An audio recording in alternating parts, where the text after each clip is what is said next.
GNC-577. It's Friday, May 21st, and you're listening to the Geek News Central podcast, sponsored by GoDaddy.com. Geek News Central is a proud member of the Tech Podcast Network. If it's tech, it's here. Everybody, got a great show for you. I'm in southern Michigan at the birthplace of me. We'll talk about that in a few minutes. Strap in. Here it comes. All right, people, I need a go, no-go for the Geek News Central podcast. Digital archive recorders. We'll go fly. Microphone. We'll go fly. Video feed. Go. Web browser. Go. RSS data stream aggregator. Go fly. Interflux Toddism suppressor. All right, I'm confused. Host readiness check. Welcome to the show. Welcome to the show. Voice ready confirmed. The Geek News Central podcast is a proud member of the Tech Podcast Network. If it's tech, it's here. All right, ladies and gentlemen, we are ready to go. Cue Todd in 5, Button, who's got the button? 4, There's no cause for alarm. 3, Everybody hold on to something. 2, Just press the button. 1. Showtime! Aloha and welcome to the Geek News Central podcast, coming to as live as it can be from Quincy, Michigan, the boyhood home of your geek here at GNC, via the portable Geek News Central studio. Hey everyone, welcome to the show. Again, my name is Todd Cochran. I want to encourage you to get over to geeknewscentral.com. Check out all the great content over there. Of course, check out our archive podcast via the podcast link on the website. Well, I tell you, I am here in southern Michigan. It's a little bit rainy this morning, but I am happy to be spending a couple of days with my mom versus being in Honolulu. But I just wrapped up a day of visiting Ford Motor Company in Dearborn, and of course, if I was that close, there was no way I wasn't going to get home for a couple of days.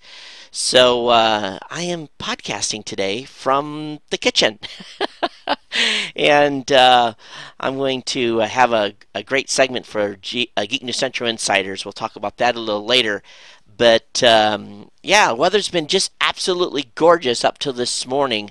I arrived in Dearborn Wednesday afternoon. It was nice, beautiful, 70 degrees, and the weather stayed good all day yesterday during all the tours. And of course, you wait 15 minutes and the weather changes here. But it's good to be home. And as promised, I told you guys I'd be putting out a show on Friday versus Thursday night.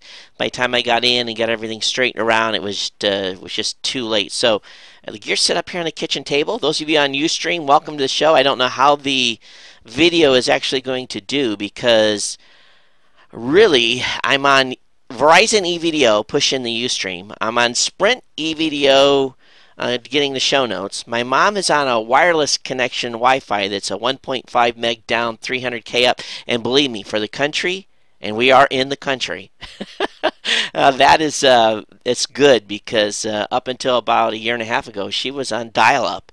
And it's one of these homes in the United States that if the administration says what they're going to do, will bring broadband to rural America. But so far, I think things are holding. Those folks that are on the actual Ustream stream say it looks fine, so we'll see if Ustream holds the connection throughout the show. Hey, if you're new, hey, welcome to the show. And this show's produced every Tuesday and Friday, and released, of course, every Tuesday and Friday as well. And I normally record this out of my studio in Honolulu, normally when people are sleeping and not awake. So glad to do this during kind of a mid-morning show here from Michigan. But if you're part of the Ohana, welcome to the show, Ohana, and thanks for staying subscribed. Of course, we have listeners from 165 countries worldwide, and if you're watching the show either on the Roku or Boxy, we want to welcome you to the show as well. I know we've picked up a massive number of actual viewers, folks that are actually viewing the show via the Roku box. I'm really excited about that. Of course, so we're going to be talking about the announcement yesterday by Google on Google TV, and what that means to this show and other folks that are creating video. So of course, we want to make sure that you're aware that you can go over to geeknewscentral.com/offers and lots of offers there as far as different products and services that I find. Is you're my sounding board. If you find something over there that is something that you don't like, or you don't think is a good product, or something that you think is an outstanding product, let us know. You can check that out at geeknewscentral.com/offers. As I promised the insiders, and some of you are going to say, what is an insider? Well, an insider is a person that is supporting the show monetarily with either a $2, $5, or $10 contribution monthly, or I think we've got a $20 contribution monthly as well. If you're one of those folks, or you're materially helping the show, like Sam, our the manager of our online store, then obviously you're going to be on the Geek News Central Insider mailing list per se. And what I'm doing here this time is I'm giving you a true insider look of behind the scenes of where I grew up. A little bit about just you're going to get a little bit of everything here, and I think you're going to enjoy the GNC Insider. It's something that I'm going to. It's going to be a video, probably be significant, probably be pretty long by the time I walk you through everything. You all know me already through 577 shows. Many of you do, but this will give you just a little closer look. It's not too late. Get signed up for the Geek News Central Insider by going to geeknewscentral.com/insider. And those that sign up, we thank you for your support. It definitely helps. And as the goal of the Insider is to replace my salary that I'm currently getting from advertising with insider donations, so that I can hire another full-time staffer here at GNC to bring on more content and do more of the stuff that you guys like. Let's talk just a little bit about my Ford visit, and I'm going to show you guys that are on Ustream the folder they gave us to show you how serious they were. There was about 30 different folks there, and they actually had a folder of information for our virtual reality tour that took place, and I have an amazing amount of video that I'm going to start putting up next week in our special media feed. I was pretty taken aback by what I saw at Ford. And as a disclaimer, Ford did pay for my airline ticket. They did pay for my lodging the night I was in Dearborn. I did pay for my own rental car, and of course, I don't have to pay lodging staying here at Mom's house. But they did pay me to come out, so as a way of disclaimer, so that everyone knows that. But you guys know from listening to the show now for 5 and 6 years here, that I don't. I'll cut to the chase and tell you what was cheesy and what was not, and give you the inside information on what I thought about my tour at Ford. Let's talk a little bit. I guess we started off Wednesday night with a reception. Basically, they fed us. Had an open bar. We basically got to know each of the folks that had come out. A lot of car and auto writers, but there really, from what I could tell, was only truly 2 podcasters and bloggers. Actually, two podcasters. That was Jeffrey Powers from Geekazine.com and myself. We were the actual 2 that are really only doing a true podcast. Now, there were some other guys there doing video, but I'm not exactly sure what their actual... if they're just going to create that and put up on their website, but they don't do, periodic or a series of content like I do. Thursday morning, we started off in what they call their Vertex Lab. And it's a drive simulator, and I actually got my hand up quick enough and was able to drive the simulator. And what they do is a variety of studies. Basically, they do long-term driving studies. They do distracted driver studies. One of the things they had me do was, as I was driving on the virtual highway in a car that looked pretty real, the drive felt pretty realistic, except as a little soft. The ride was a little softer than what you would experience in a car. Kind of like if you had soft shocks almost. And what they had me do is look down like I'd be looking at a cell phone, and then they flashed a series of numbers at you that you would have to read, like 867-254, and it was for 3 seconds. And then they had you look back up the road to see how far you had drifted right or left. And they've got lane departure technology now in Fords, and if you start drifting into a lane or drifting one way or the other, they had a series of either audible or actually a physical thing where it actually thumped the back of your leg, letting you know, hey dude, you've just crossed over into a lane. So they did 2 or 3 of those little experiments, and then we drove along, and then they had me do a last one where essentially they put a vehicle in me that had deaccelerated a significant amount, and if I had not looked up in time, there would have been a rear-end collision. Luckily, the reaction time was fast enough. I did not make a fool of myself and was able to stop the vehicle before for wrecking the virtual car. So it did kind of bring a couple things into point for me, that those of us that, and I'm not one of those of you or people you know that are trying to dial your phones, trying to send text messages, trying to look away for an extended period of time, it's bad news. And it really brought it home in the simulator, unlike anything you would ever be able to probably test safely in a car. So that was kind of fun.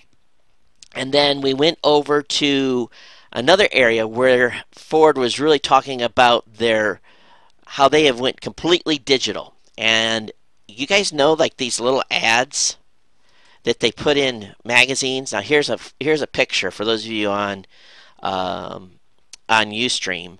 Here's a picture of a Ford Edge Sport 2011 model. That's not a real picture. That's CGI. And almost every image that you're going to see that doesn't have a person in it in Ford's materials is a CGI graphic rendered of the vehicle. And we were looking at this wall called the Power Wall, and I asked the guy, is that really not a true picture? And it basically looks like it's in a showroom. The vehicle's lit up. You could not tell the difference. You really couldn't. And he actually flashed between an actual high-res image and the Powerwall image, nearly identical. And I was pretty blown away. So you can almost be guaranteed any of the graphics you see in Ford literature today are more than likely virtual images, and they've got it down to the point where they can actually, and I got a video of this that you guys are going to see that's going to blow you away. They build this spear of data. They actually can automatically inject reflections onto cars, all kinds of stuff. So what this allows the execs to do, and I think is really smart, is they can virtually mock up a car. Everything's being done digitally today. They virtually mock up a car. Then they bring you into this huge room with these basically huge screens, and it's the equivalent of I don't know how big it was, 60 feet or something was the wall, and they can actually drive a car real time with a mouse, getting the different angles, looking at it from a different perspectives, up, down, behind, you name it. And my mom's doggy is off to chase something. Anyway, you could see the vehicle in all these different angles, and basically this is where cars make the chopping block or approval block on colors, tones. They can change the interior colors on a fly. Just boom, they make a change. It changes the texture of the dashboard. So Powerwall, which we had, there was big signs everywhere. No video recorders, no cameras. I think from what they were saying, we may be the first ones to actually have been able to film inside this studio. And I recorded the whole presentation. Of course, it was me recording a screen, so we'll see how that turns out. But that'll be probably a 4 or 5 series next week that I'll put out on this Powerwall stuff. Very cool. They went to virtual. Actually, we've talked about the virtual manufacturing. Everything now is, done in AutoCAD, which you would expect.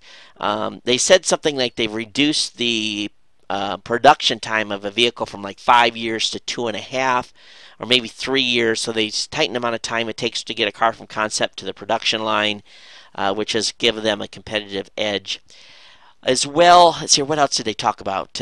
We went to the cave, and what it basically is they use virtual reality, where a virtual reality headset sitting in a mock-up of a vehicle, and then the vehicle is just, they had an F-150 there as the mock-up, but didn't really look like an F-150. It was just this metal frame, and you guys will see the pictures when I put them up. But it was, for a better word, what they do is through the virtual world, they overlay the actual dash of the vehicle inside. So you're sitting in the vehicle, you got the headsets on, and you can actually see the dashboard of an F-150, and you can reach out, you can touch the radio, you can look at the actual speedometer. So what this allows them to do is to make sure that when you and I buy a vehicle and we get in it and we're reaching for the radio, we can actually reach it.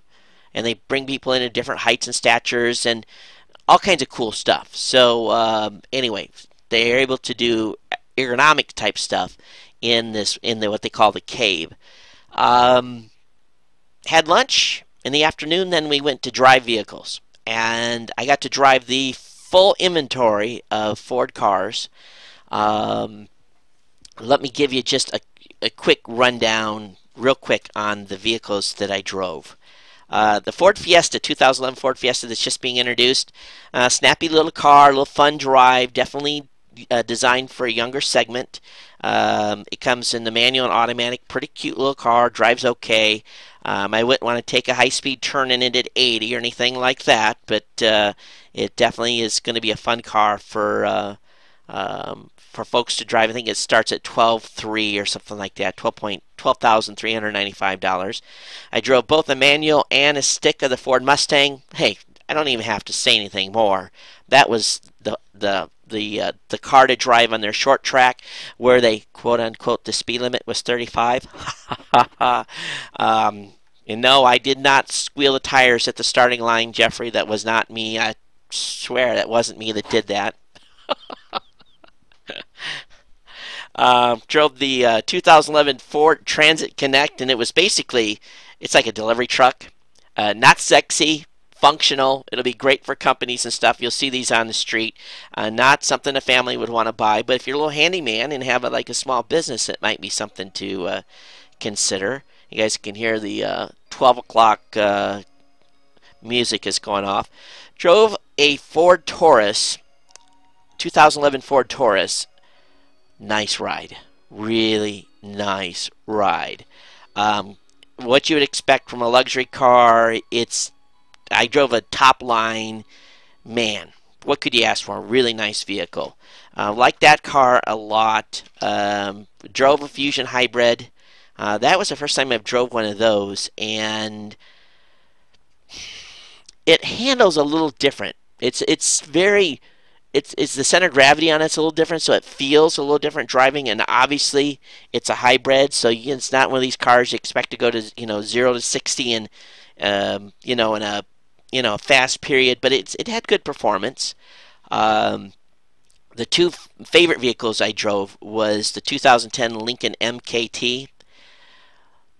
Wow. And it had this thing called EcoBoost on it. So did the Ford Flex. Now I'm going to tell you something about EcoBoost. I had rented a Ford Flex in Albuquerque. I'd gotten one in Albuquerque on my last trip. And so, I'm not hard on rental cars. I drive them like normal, just like it would be my own vehicle. So I got in it, and we were on the fast track, and the lady that was one of the designers said, "Todd, I heard you complaining about the Flex not having as much performance as you like." She said, this has got EcoBoost in it. I said, yeah. She says, when we get to the straightaway, I want you to punch it. So basically, in that conversation, I said, "No, what are these buttons here for?" And they have these little toggles on the driver's panel, because I'd seen that on the Ford Flex that I had rented in Albuquerque. She said, "Oh, you put that in manual and you can manually shift." And I'm like, "That's kind of like speed shifting on vehicles." She goes, "Honey," she says, "you don't understand." She says, "You were renting an EcoBoost in New Mexico. How did you punch it? Did you ever step on it?" I'm like, "No." She goes, "Okay, again, when we get to straight corner, they let us out. She says, just hang back. Just let the other cars get ahead of you." And she held me there, and I was like third in line. And of course, people behind me were getting upset. She says, "Okay." She says, "Get on the straightway, get it out on the..." And when I punched it, it surprised me.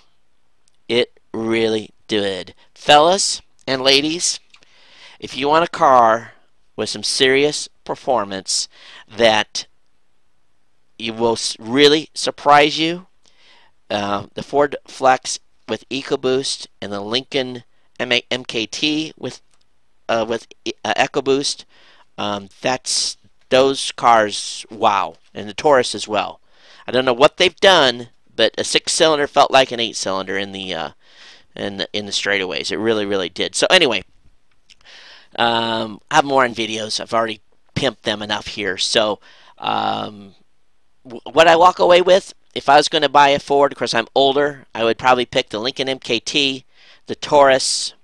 If I was having a midlife crisis, I would definitely get the Mustang, and probably, see, I said the Taurus, Flex, MKT, and the Mustang. So those are probably my 4 top cars. If you're looking for a good car for your kids, and if you have the budget to buy a new car, $12,395 on the Fiestas. And remember, the thing that's good is those cars will probably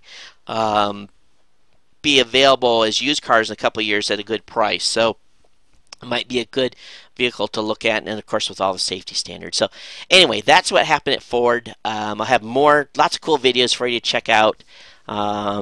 But a lot of stuff in the technology side I'll cover on the videos. Lots of stuff going on with Ford Sync. And I'm excited with where they're going with that. They're really leading the pack on that. So anyway, I do have tech content for you today. I'm going to try to do a quicker show so that I can get out of here and spend time with my mom. But I want to make sure that you get over to cafepress.com/Ohana Store, cafepress.com/Ohana Store. Link will be up in the show notes. Of course, if you have comments on today's show, geeknews@gmail.com. Voicemail hotline is 619-342-7365. That's open 24 hours a day, 7 days a week.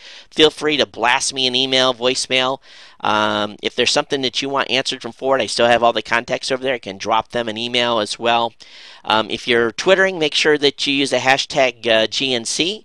If you want to talk to the Ohana and share information about the show, hashtag Ohana, OHANA.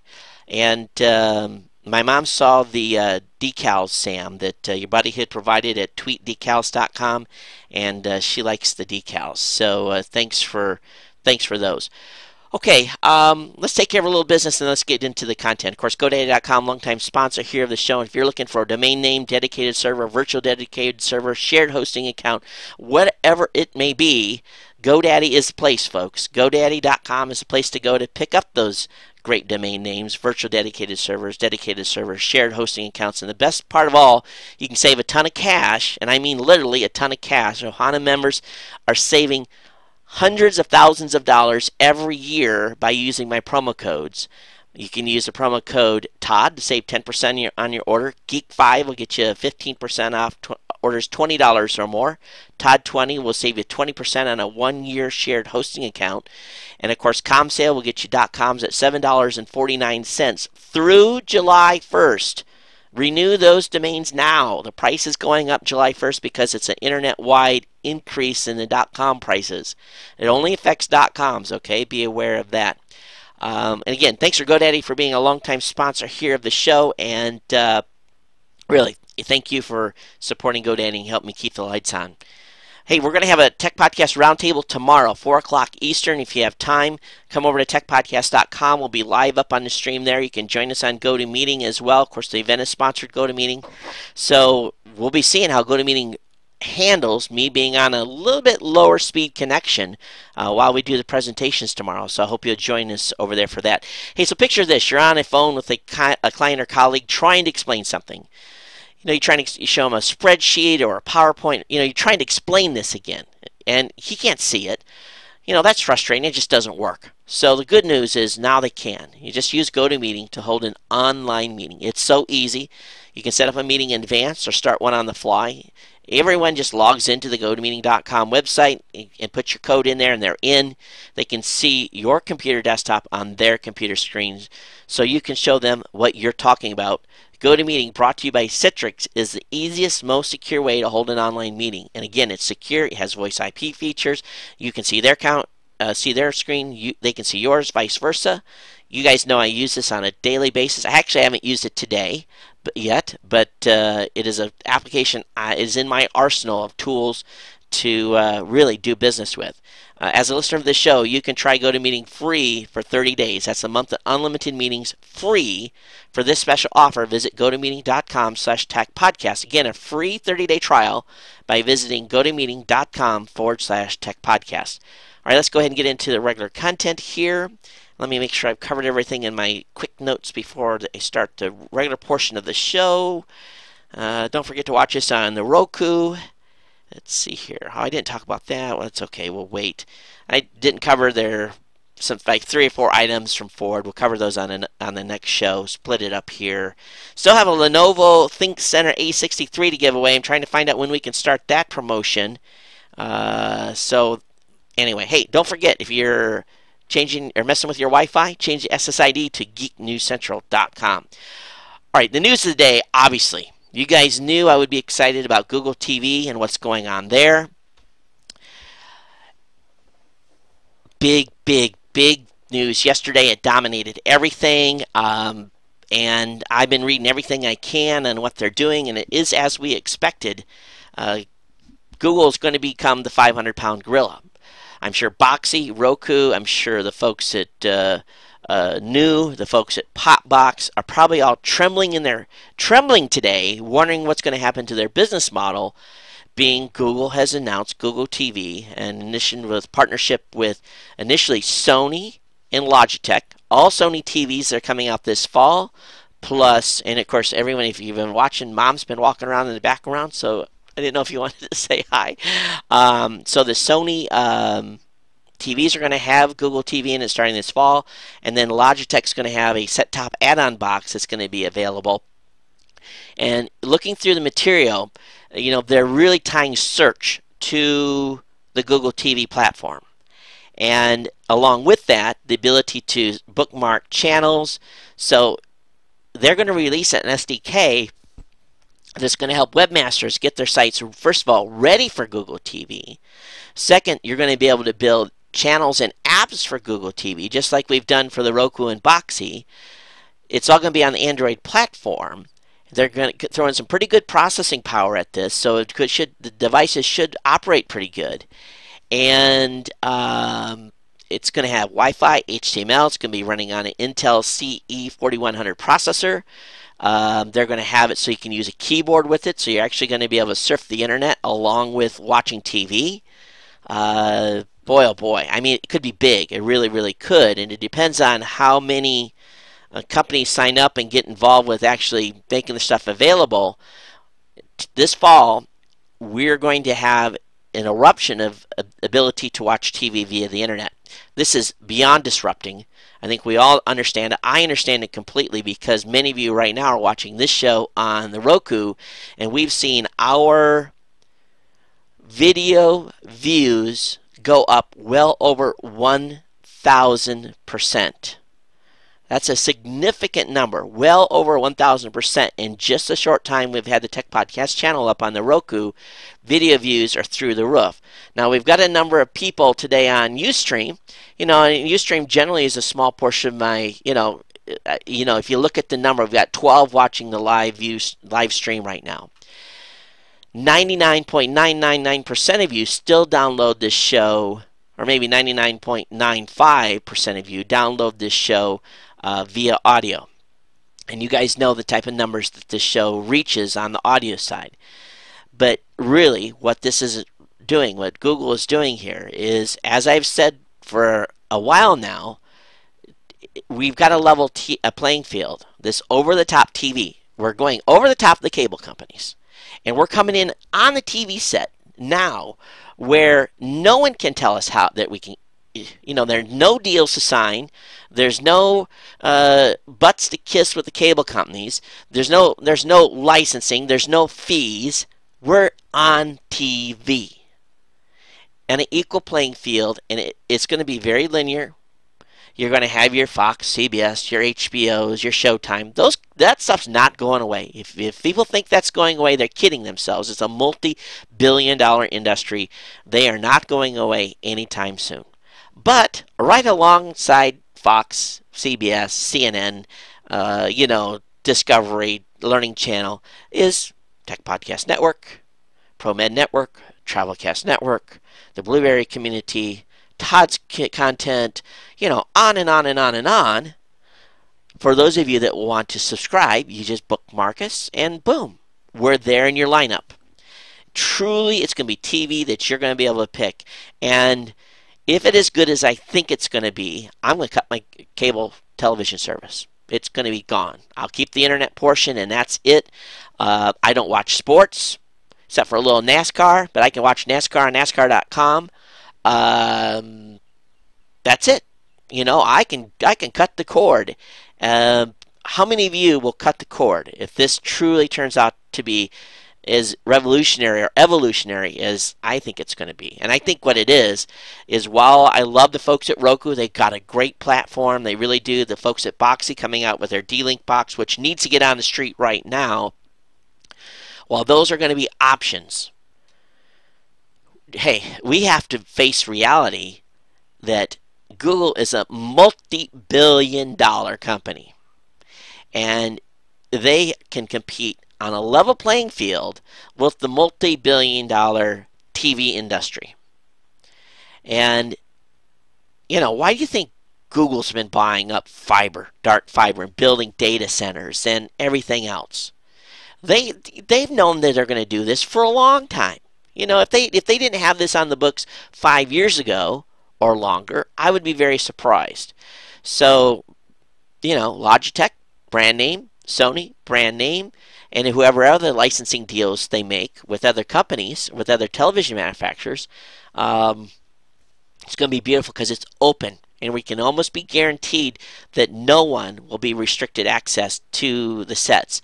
And it's all types of content, A to Z. So if you're not excited about it, you should be. I have been for a while now already with this pending announcement.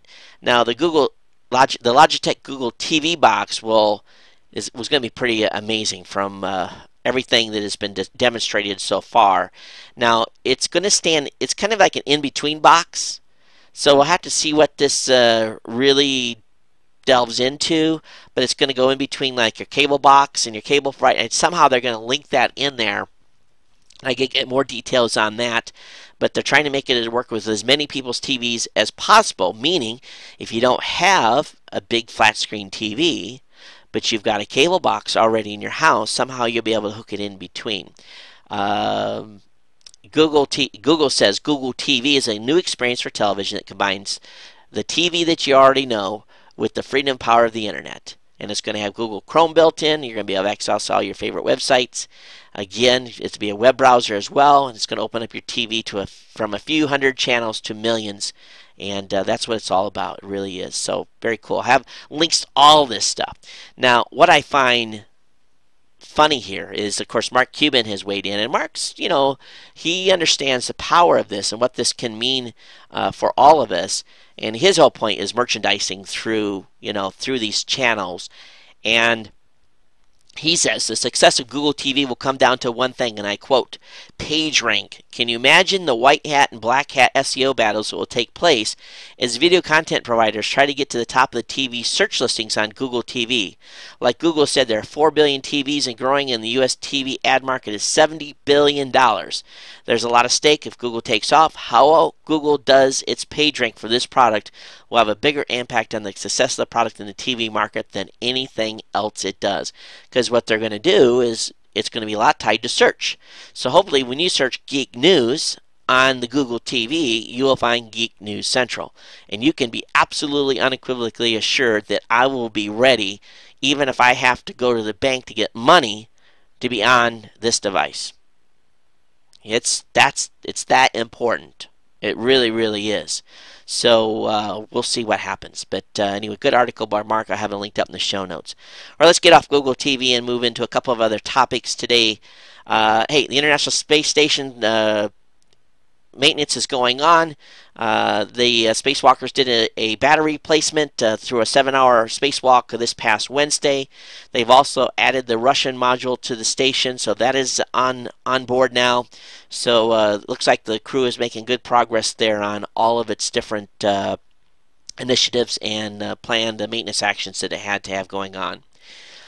On a more disturbing note, and you guys, lately I've just been on Facebook, they are like becoming the evil empire. The Wall Street Journal broke a story yesterday that should make all of you really concerned. And I'm serious here. Boycott immediately. Boycott clicking any advertising in Facebook. Don't do it. Don't do it. Because the Wall Street Journal indicates that Facebook, along with MySpace, along with Dig, and a handful of other, we'd like to know who these other social networking sites have been sharing our personal data with advertisers without telling us. The data shared includes user IDs and other information sufficient to enable ad companies such as the Google-owned DoubleClick to identify distinct user profiles. Some of the sites in question, including MySpace and Facebook, stopped sharing the data, supposedly, after the journal asked them to do it. And this was initially discovered in August of 2009 by researchers from AT&T Labs. And I guess it wasn't until Wall Street Journal contacted them that the changes were made. Now, if they were sharing in the past, what are they sharing now that they've changed their privacy policies? It goes on to say, it appears that Facebook appears to have gone farther than other sites when it came to sharing data. When Facebook users clicked on ads appearing on a profile page, the site would at times provide data such as the username behind the click, as well as the user's profile page from which the click came. If you're looking at your profile page and click on an ad, you're telling the advertiser that you are a Harvard Business School professor. You're telling the advertiser who you are says Harvard Business School professor Ben Edelman. So this is nuts. This is crazy.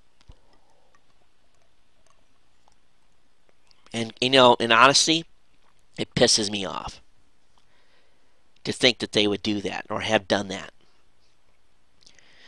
You know, when you guys download a podcast, and if, you know, we're monetizing it, what we see is if you used a browser, we see if you used iTunes, we see if you used a Zune, we see what state you came from, but that's it.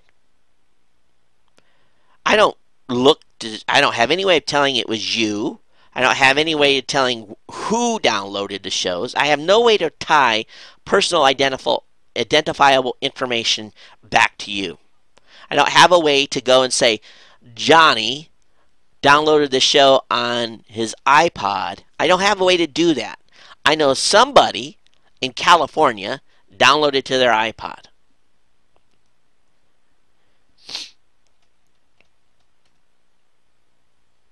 Amazing.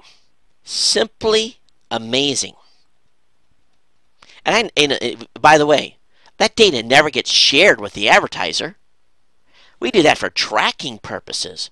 I don't tell the advertiser that 632 users downloaded show X from such state. They don't get that info.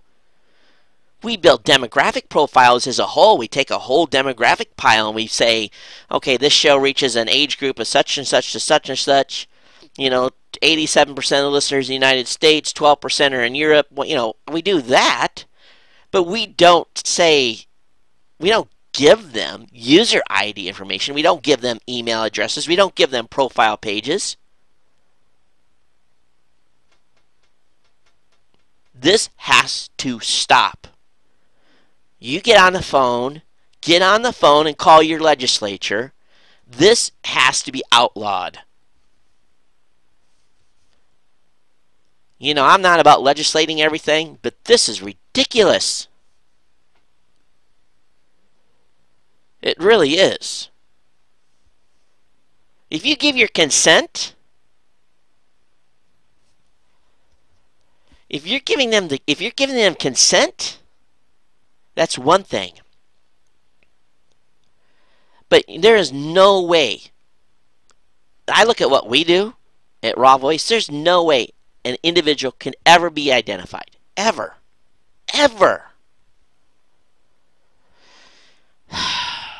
Shocking. It's really shocking. Okay, let's move on. I'll get off my mad topic. Let's get into the ridiculous content. The United States is happy with 4 megabits per second as a baseline for all Americans, where Europe, on the other hand, has figured it out, and they're going to be demanding 30 megs for all. As announced, the Grand Master Plan for European broadband is out, and one target leaves the United States in the digital dust, a goal of 30 megs per second or above for all Europeans by 2020. The United States wants 4 megs by all Americans by 2020.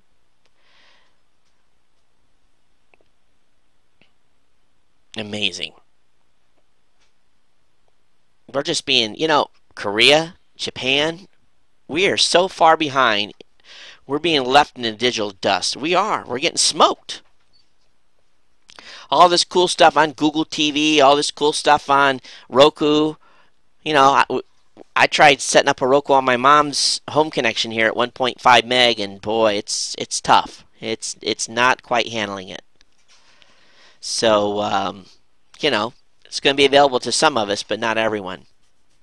Hey, let's talk about storage. Google Storage for developers take on Amazon S3. This is good news for a lot of us.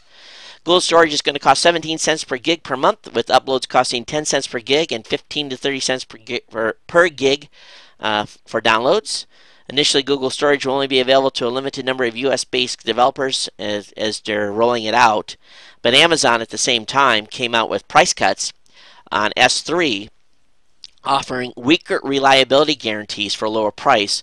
Amazon Reduced Reliability Storage offers 99.99% reliability for 10 cents per gig, compared to S3's normal price of 15 cents per gig. And to be honest with you, most of you could probably go to that reduced reliability and not have an issue. 99.99 is a pretty high reliability factor. Amazon's pricing structure also offers discounts for heavy users. So we'll see if there's a little competition in the marketplace over time. We'll see what Google does if they're able to compete with Amazon. The pricing right now, they're not competitive, but that could change with time. So we'll see what happens. But cloud computing, baby, that's where it's at. Hey, one more piece of space news. NASA's Mars rover has set a longevity record. Remember back in 1982 when they were trying to make some changes to the Viking 1 lander, the actual NASA team, by mistake, sent some code that erased the ability of Viking 1 to reposition its antenna to call home to Mama, and the Viking was never heard of again. Well, today, the Mars Exploration Rover Opportunity, which landed on Mars on January 25, 2004, became the longest-lasting earthly visitor to ever be on the Martian surface. It's still going strong after 2,247 sols, or that's the equivalent of Martian days. And remember, it was designed to last for 90. I think the taxpayers got their money's worth out of that one. Opportunity continues to make its trek. It's on an 8-mile trek to a sand dune of some sort. And so it's continuing to make that trek. We know what's going on with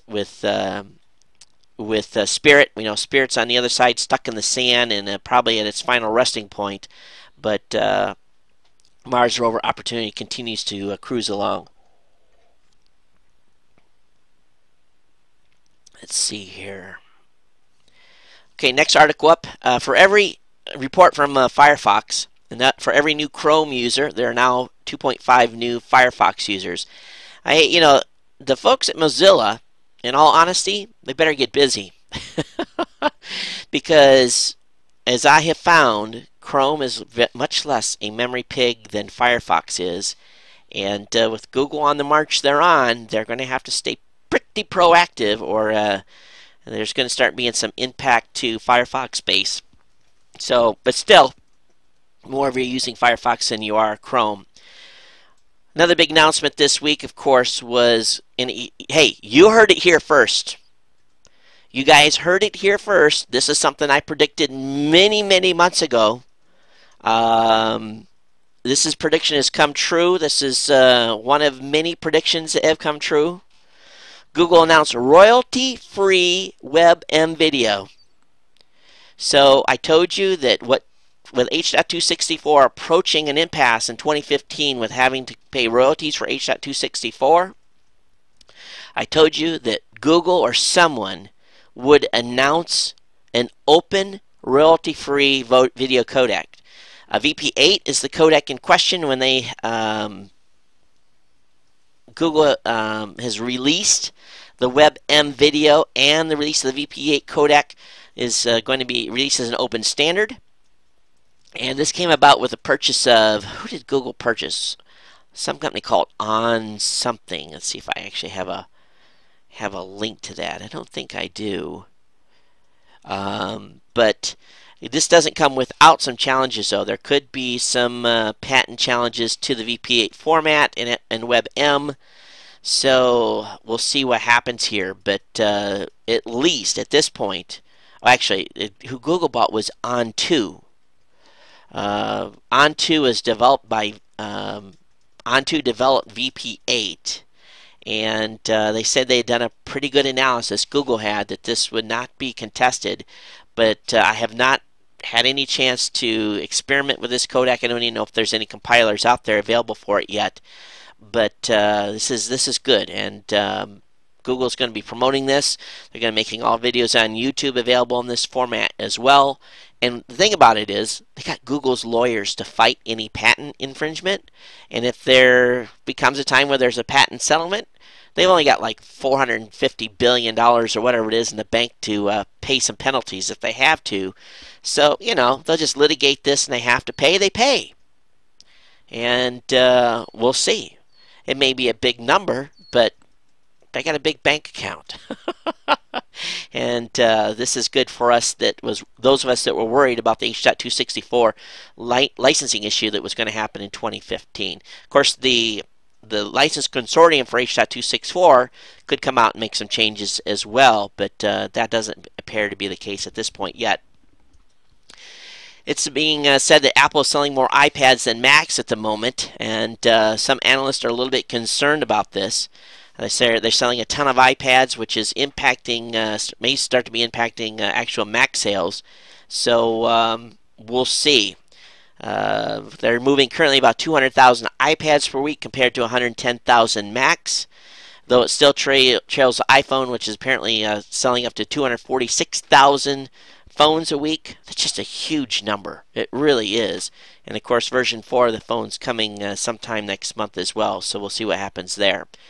Oh, I guess I didn't get these articles in a row. Steve Jobs was not impressed with Google's new video format announcement, of course. You know, they've bet the farm on H.264, so we'll see what happens there. There are some analysis on the Google announcements this week. Of course, the Google TV wasn't the only thing announced. But people are saying, based on what Google has announced in the new initiatives for Android, is that Google's done playing catch up. Today they feel that Google is now setting the agenda with this new announcement of Android Froyo, F-R-O-Y-O, their mobile ad platform and streaming media, by endorsing Flash, that they feel, many of the analysts feel, that Google is now going to be setting the pace on smartphone development.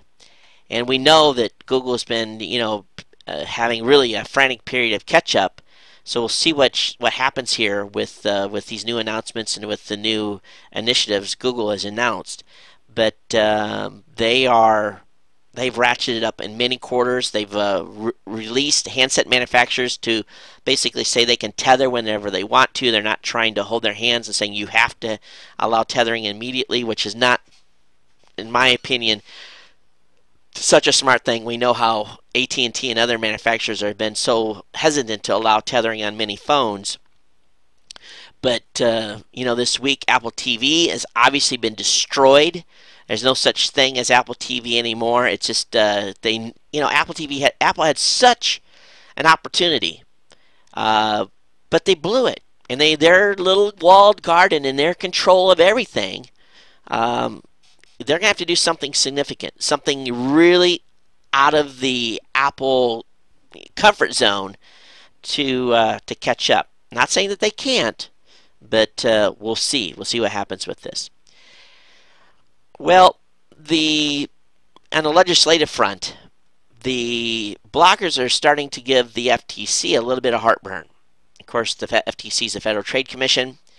Appears, oh, don't you do this to me.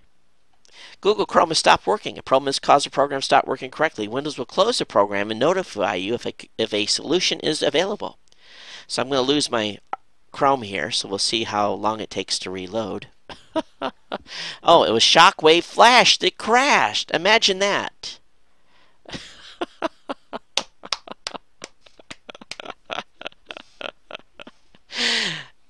Fail. Ultimate fail. Fail. All right. It's not crashed yet. I see the hard drive spinning. We'll see what happens.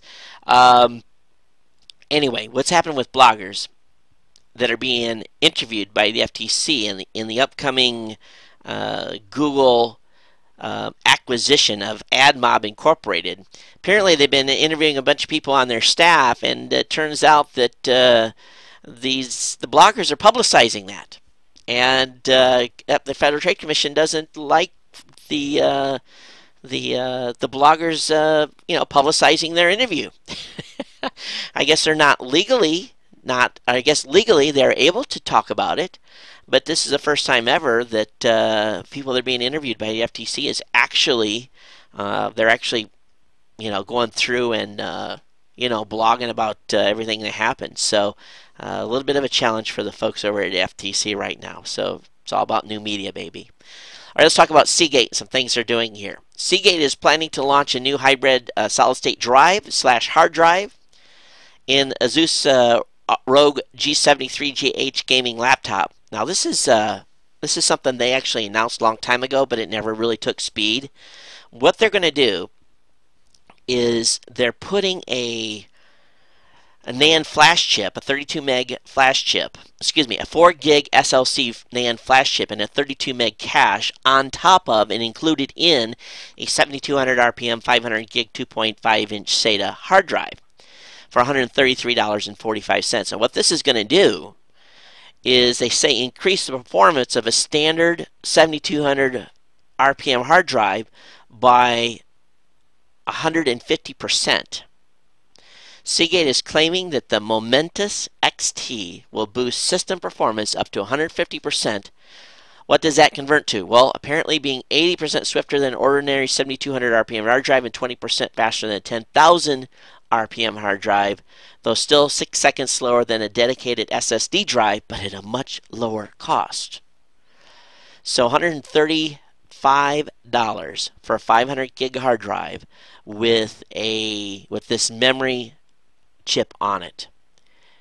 That, my friends, is going to sell a huge amount of hard drives and space the gap until SSD prices come down low enough where we all can afford to buy huge SSD drives to go on our machines that have the ridiculously fast speed. So keep an eye out for this Momentus XT hard drive. And when are they going to actually release it? Does it say when they're going to have it available on the street? Is it available now? Let me look. See if they talk about shipment. Maybe someone can actually look and see if they're actually available for sale right now. Actually, no, they're going to announce it with the Asus Rogue G73GH gaming laptop whenever that becomes available. So we should be able to buy those at retail right around that same time frame. So I don't have a time for you. Apparently, Google has launched a web-based iTunes competitor called Yep. Not called Yep. It's the Froyo. We talked about that a little bit.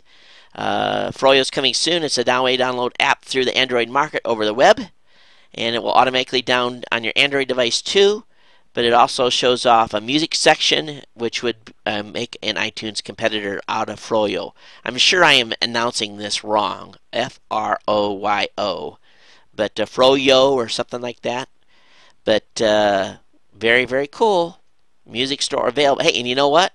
I bet it won't have all that DRM stuff either. Travelers, if you're going to Australia, be forewarned. If you get searched by the customs agents and you have some, how should I say it, adult material on your laptop, be prepared.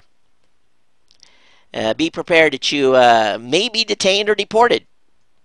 So if you're traveling with adult material and you're going to Australia, or if you're coming to the United States, because they can do that in the United States as well, it might be a good idea to clean off the adult material before you enter the country, or go through customs at least. If not, and your hard drive or phone is detained with you, be prepared to probably have a very unpleasant visit with Australian customs officials, or even United States custom officials.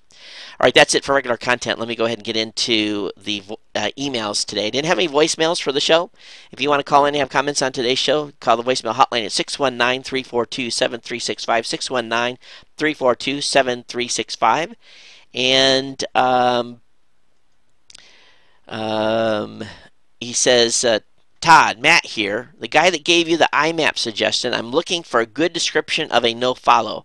Hey, Matt, if you go to my website at geeknewscentral.com and you load the source code up and you look at the ads on the sidebar, you're going to find no-follow codes in the website, if that's what you're referring to. I don't know if that's exactly what info you're looking for, but I think so. Got an email from Adam. He says, hey, Tad, my name is Adam from New Zealand, but living in Malaysia, and my wife is Malaysian with a Chinese background. Is this? Oh, hang on here. I'm goofing up. Looked at the date on that. Helps if I sort by date.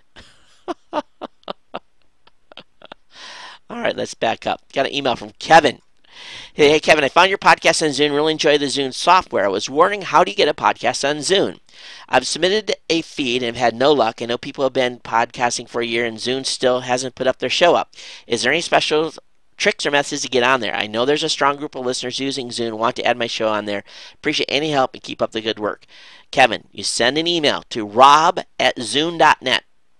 Okay, rob@zune.net. He's the guy that manages the Zune podcast directory. Here's the key. Make sure you got good artwork, you got good description, your RSS feed is valid. Make sure all your stuff in your RSS feed is right, okay? Because if you've got issues with your RSS feed, you're not going to get added. So make sure you've done all your homework on your RSS feed. Run it through feedvalidator.org. Just make sure, again, good description, good keywords, good album art with legal size, 600 by 600 to 300 by 300 pixels. Again, description, good title, all the stuff that needs to be in your RSS feed, make sure it is, okay? And if you're using our PowerPress plugin, if you've got all the fields filled in, you should be fine. Got an email here from Trucker Tom. He says, hey, Todd, study shows that Viagra may be linking to hearing loss. Okay, so fellas, we don't hear already, right? We have selective hearing when we want to. If you're taking that little blue pill, it could be affecting hearing loss. I won't go any deeper into that article, but I'll have the link up in the show notes. Thanks for that, Trucker Tom. Where do you find this stuff, dude? Some of this stuff is so good. I have no idea where you're finding this. Artificial life breakthrough announced by scientists. Artificial life has been created. Scientists in the U.S. have succeeded in developing the first synthetic living cell. Researchers constructed a bacterium's genetic software and transplanted it into a host cell. The resulting microbe then looked and behaved like the species dictated by the synthetic DNA. The advance published in Science has been hailed as a scientific landmark, but critics say there are dangers posed by synthetic organisms. The researchers will eventually design bacterial cells that will produce medicines and fuels and even absorb greenhouse gases. Email here from Bill out of Coastal, Pennsylvania. He said, hey, Todd, here's a good article that shows how the iPhone is not the end-all in smartphones, as many seem to think. Believe me, if I was up for an upgrade from Sprint, I would be getting the new Evo 4G next month. And I saw this video, too. I agree, Bill. But remember, 4G is still in limited markets, even with Sprint. If you live in Texas, if you live in some eastern seaboard states, and in California and Hawaii, you can get a 4G phone that will work in those areas. But largely, anywhere, the quickest way to figure it out, go to clear.com, and look at the actual 4G map. Okay, Verizon is racing to get LTE out. They're a little bit behind still, but still, widespread 4G is not available in many places in the country. Got an email from Jason saying, hey, Todd, you had mentioned the past podcast. Yep. Jason, you select something from the show, from the, pick up a couple items, whatever you want from the Ohana store. Send me the items that you want. Just send me the links to them. I'll get them ordered up for you for your submission on the iPhone developer. Being iPhone developer number 3, okay? He said, also, just a side note, I recently submitted an update for one of my apps to the App Store, and since it was updated, no one, not even me, can download it. You get an error on the phone and in iTunes. I've been trying to get a hold of someone from Apple for almost a week. I've emailed the one actual email address I found and filled out 2 online forms for Tech Assist, and I've had no responses. I'm getting emails every day from angry customers and bad reviews on the Canadian App Store, which is obviously hurting my sales. I finally found a phone number to call. They can't actually put me in touch with them. He just told me to email it in a different address, and he would do the same to try to escalate it. That just sucks. Apple, ultimate fail on this. It's issues like this costing you money, time, angry customers. If anyone has a contact in the iPhone store, Jason needs a contact. Email me, and I'll forward it to Jason immediately, please. Another email here from Trucker Time said, Todd, here's a link to a CBS News video that documents a widespread problem that most people aren't aware of. Most modern copy machines contain a hard drive that end up collecting hundreds of thousands of documents. Typically, when these copies are resold, the hard drives contain all the image, which can include all sorts of confidential documents. Whoo! IT managers better be ripping those copy machines apart. Hey Todd, please tell us more about your new auto recording machine from Sweetwater. Specs, audio card, or interface? What was recommended? What did you choose? Brian, I'll do that on the next show when I'm home. It just got in and I haven't even installed the software on it yet, so I'll let you know, okay? David, we'll see you Saturday at the Coldwater meetup. We're going to be meeting again 6 p.m. Applebees in Coldwater, Michigan. If you're in striking distance, please come. Dinner's on me.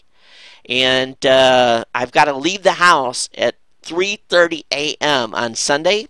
So we're going to probably wrap it up between 9 and 10 o'clock if people want to stay that long.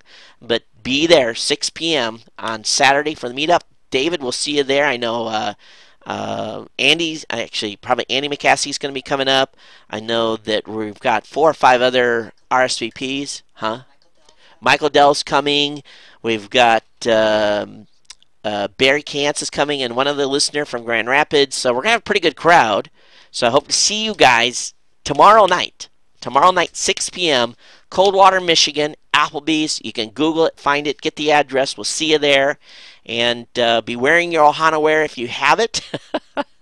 And I'm going to try to get a number into Applebee's to make sure we have a seat, okay? So enough, big enough table and everything. So if you haven't sent your RSVP in, please send it now. Near. I think this was on the last show. No, it wasn't. Near, unfortunately, I did not win a Roku, but it made me look further into the product. Do you know whether Roku can be used out of the United States? Don't know. I really don't know, Near, if it can or cannot. And again, I'm actually going to forward this to the Roku folks, and we'll find out from them. All right, everybody, that's it. Hey, not bad, an hour and 3 minutes for an on-the-road show here at Mom's house. I hope you enjoyed the show. Those of you on Ustream, thanks for hanging out with me. The undecided. Don't know if I got your email or not. If you just sent it, if I didn't read it during the email stuff today, I didn't get it, so I was just responding from the chat room. Again, if you have comments on today's show, geeknews@gmail.com. Call the voicemail hotline, 619-342-7365, 619-342-7365, and we will get your comments and your emails on the air on the next show. I'll be back in Honolulu for the next show. Actually, going to be in Honolulu for a while. Woohoo! Be home for a while. So look forward to bringing you that. We're still going to be in Rochester, New York, middle of June. It looks like that is on, folks. So if you're in Rochester, New York, or within striking distance of it, middle of June, I think what we're going to do, let me look at the calendar here, and I think I'm going to leave it up to Sal. Sal's going to, hey, you guys remember Sal? Sal's a longtime listener of this show. and he's going to set up a place. We'll probably meet Friday, the 18th of June, at a location of Sal's choosing in the Rochester, New York area. So if you're in striking distance of that, put that on your calendar. I may be in Texas again for one final trip for a long time, the week of June 7th as well. So I'll keep you advised on that. Otherwise, at home for at least 2 weeks, which this year so far has been a long time. And then I think July, I think I'm going to be home the whole month. So keep my fingers crossed there. But hey, everyone, thanks for tuning in. Thanks for being part of the Ohana. Thanks for being part of the family. And hope you enjoyed the show today. Now it's on to me spending some time with Mom and taking care of things here. I'll be on Ustream. Thanks for hanging out as much. And until next time, everyone take care and aloha.